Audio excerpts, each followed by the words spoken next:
Hello, my name is Christian Taylor. I'm coming to you from the Right to Dream Football Academy. Welcome to the Right to Dream Robotics series. For this series, I'm going to focus on using the LEGO Mindstorm EV3. My job is to get you from absolute beginner to robotics experts. By the end of the series, if you follow through with all of our videos, you should be able to build your first robot using the LEGO Mindstorm EV3 and program your robot to do what you could imagine. For this episode, we're going to unbox the brand new LEGO Mindstorm EV3. The EV3 is the favorite for robotics enthusiasts, especially those who work with the LEGO platform. It's got a lot of capabilities, it's very flexible. You can get a box like this, that's the home series, or you can get the education series, which comes in something like this. Let's open the box and see what is inside.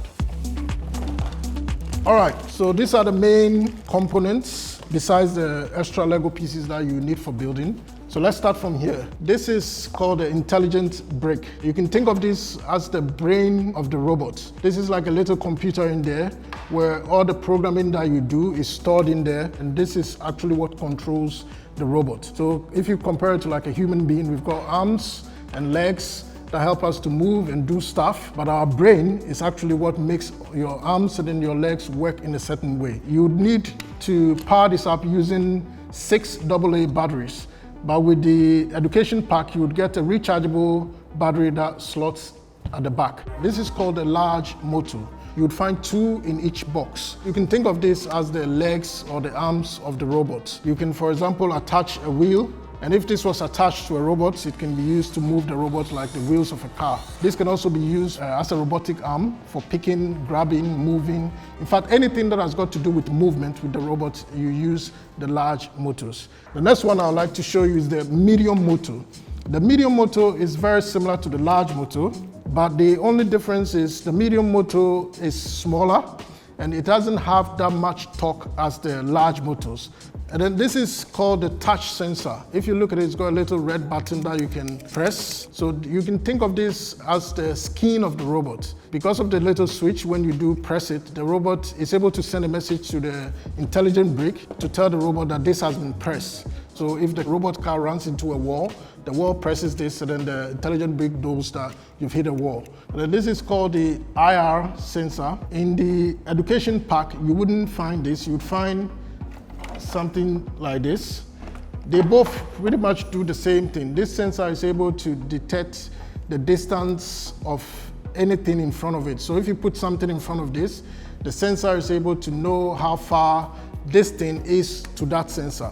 You can already imagine applications or other robots that you can build that would be able to know how far things are in front of it so they can make decisions to avoid running into stuff. It comes with this remote, the IR remote.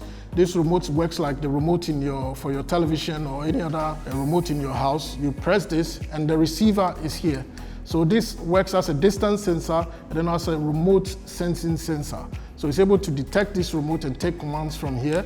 At the same time, it's also able to determine the distance between itself and other things. And then you would also find this USB 2.0 cable. So you can connect this cable to the intelligent brick. There's only one port that this would fit into. And then you connect this to your PC. So through this, you can be able to download your programs from your computer to your robot. Mostly in my classroom, we hardly use the cable since the LEGO EV3 has Bluetooth capabilities. So that is all for now. We've looked at the components that come with the LEGO Mindstorm EV3, the home edition. I don't discourage just figuring things out because sometimes that's how you learn, but it helps, it saves you time to know and understand the various components within the EV3. If you'd like to know more, if there's something that I said which you didn't get, or you want to get more information about something, feel free to leave a comment in the comment section and I'll make sure to reply to it. You can also leave your email and I could reply to you directly. Thank you very much.